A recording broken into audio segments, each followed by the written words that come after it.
In today's video, I bring you 5 top-tier metal albums not on streaming.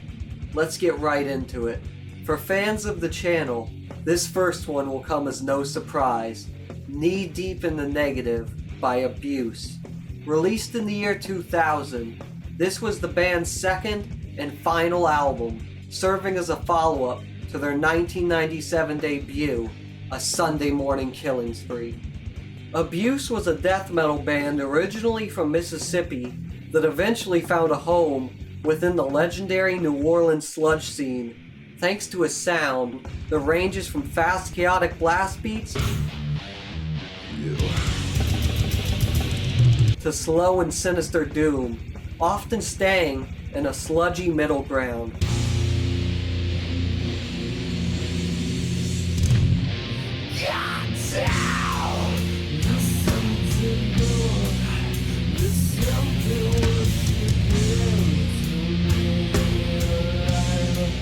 The balance between death growls and technical brutality with clean riffs and vocals create a bone-chilling atmosphere. The ending acoustic songs on both albums also stand out to me. On Knee Deep in the Negative, For Sage is a calming and somber piece, while the track on their debut, First Incision, is creepy, dark, and foreboding, offering no sense of calm.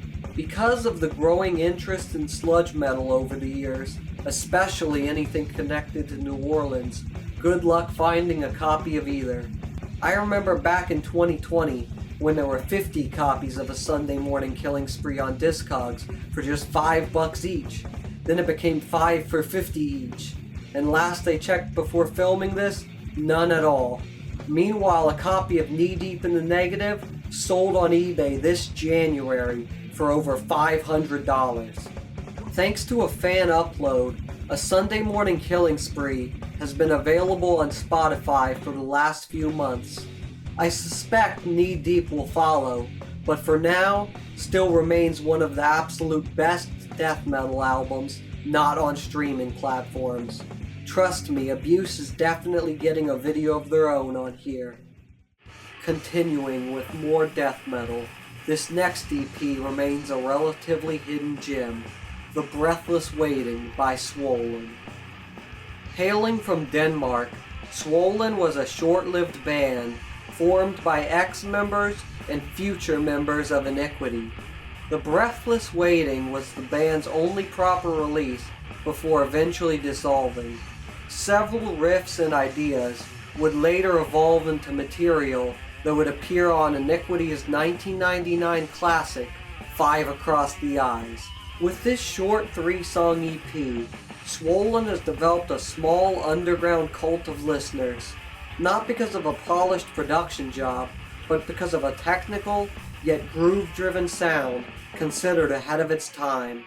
Almost like the missing link between old-school death metal and brutal death metal, with riffs sure to crush any first-time listener and keep you coming back.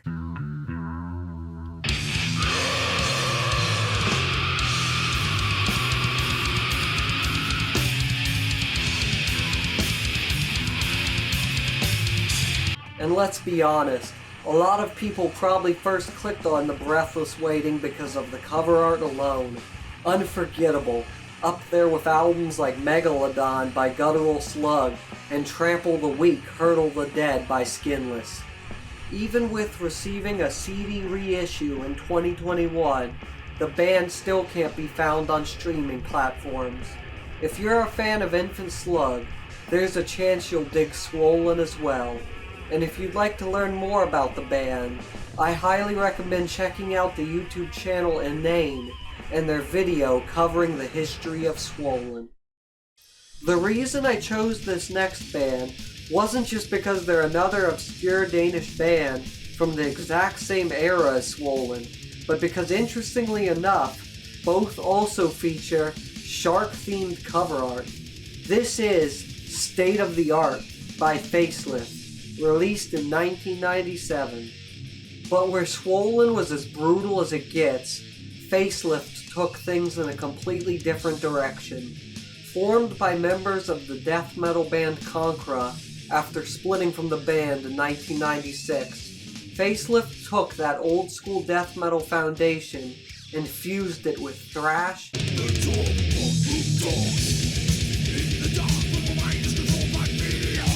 and the funkier side of groove metal.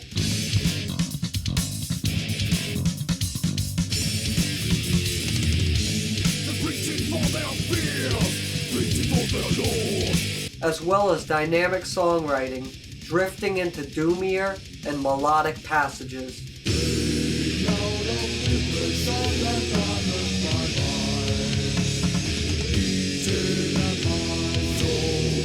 Even evoking classic heavy metal throughout, the album still sounds unmistakably from the late 90s in the best way possible. Coming off that last band, we got Dying Breed. No, I'm not talking about the New York hardcore band.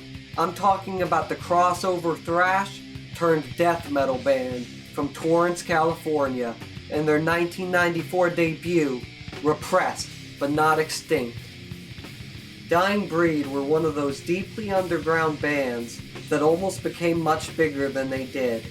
Emerging from the South Bay during the mid-90s, when subgenres were all starting to bleed into one another, this band is a good representation of that throughout their brief but evolving discography. At its core, the album is rooted in thrash speed and hardcore grooves.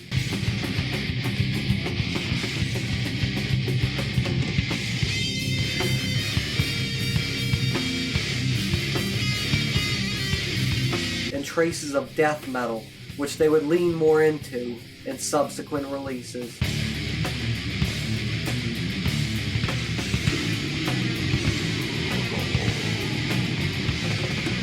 One of my favorite aspects of their sound is the use of acoustic guitars, adding an unexpectedly eerie atmosphere between the aggression, something that would become a staple of their sound.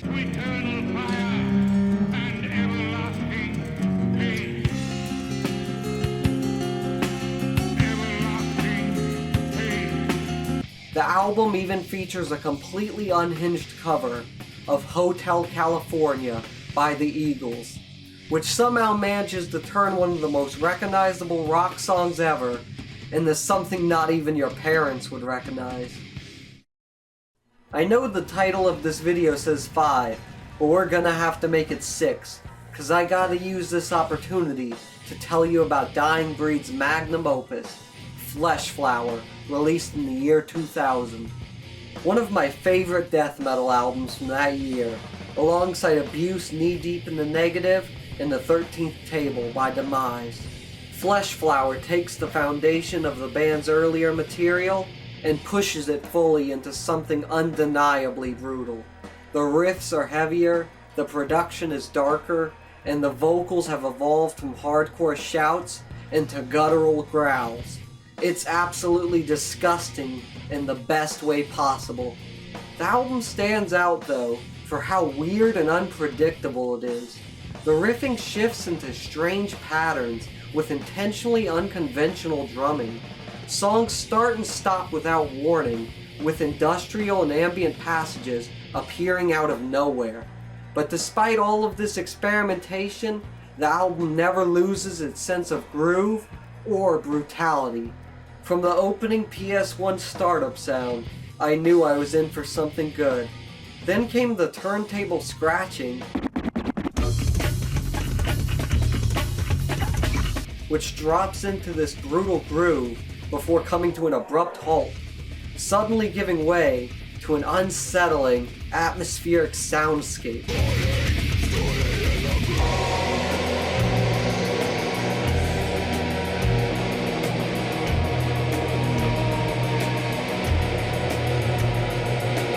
That contrast between pure brutality and ambient experimentation becomes a recurring theme.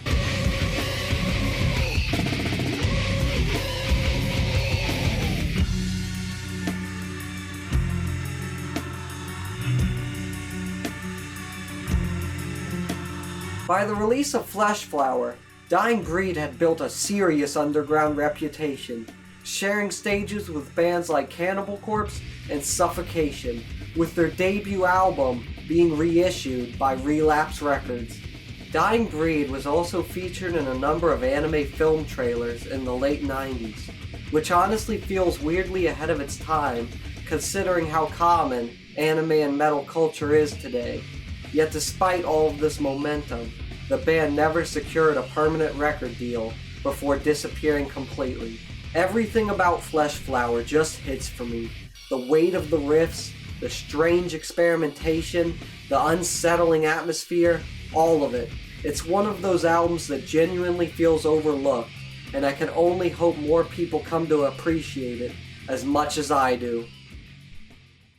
Saving perhaps the best for last, if you're a fan of underground doom, you might know this next one. Blood Farmers, in their self-titled debut from 1995. From New York, Blood Farmers originated as a Black Sabbath cover band, projecting horror movies behind them during live performances. The band's name and logo were taken directly from the 1972 horror film Invasion of the Blood Farmers, with songs about similar films such as I Drink Your Blood, which was a deranged watch I'll never forget. From the moment Twisted Brain Part 1 kicks in, you know exactly what you're in for. It's pure Sabbath worship, and there's not a single bad song on here. Like so many of my favorites, you gotta have an acoustic track. The ending song, After the Harvest. It sounds peaceful, like the ending of an old horror movie. Something like the Cannibal Holocaust theme. I just love it. It's the perfect ending to this album. But unlike the rest of the albums on this video, Blood Farmers is not as actively available online. And for an album this respected, that's honestly pretty insane. Because this isn't just a good album. This is considered by many to be not only a masterpiece, but one of the best doom records ever recorded. It's been cited by Just Osborne of Electric Wizard as an influence, while Tatsu Mikami of Church of Misery called Blood Farmers his favorite doom band. The situation actually reminds me a bit of Acid Bath, back when their music was being constantly removed from the internet. A massively influential but underground band whose music people have to hunt down just to hear. The difference with Blood Farmers is that this isn't some story about an evil record label, but rather simply a band that for whatever the reason does not want their music available digitally. After years of being struck down, their demo, Bury the Living, Harvest the Dead, has remained up on YouTube for a few years now, but sadly their self-titled album is blocked worldwide. It's seriously worth tracking down and experiencing in full. If you're interested in learning more about Blood Farmers, I highly recommend checking out Stoned Meadow of Doom's video, titled The Best Doom Album You've Never Heard. And hopefully this video has introduced you to at least one album you've never heard before. If you know any other great metal albums missing from streaming, let me know in the comments. Thanks for watching.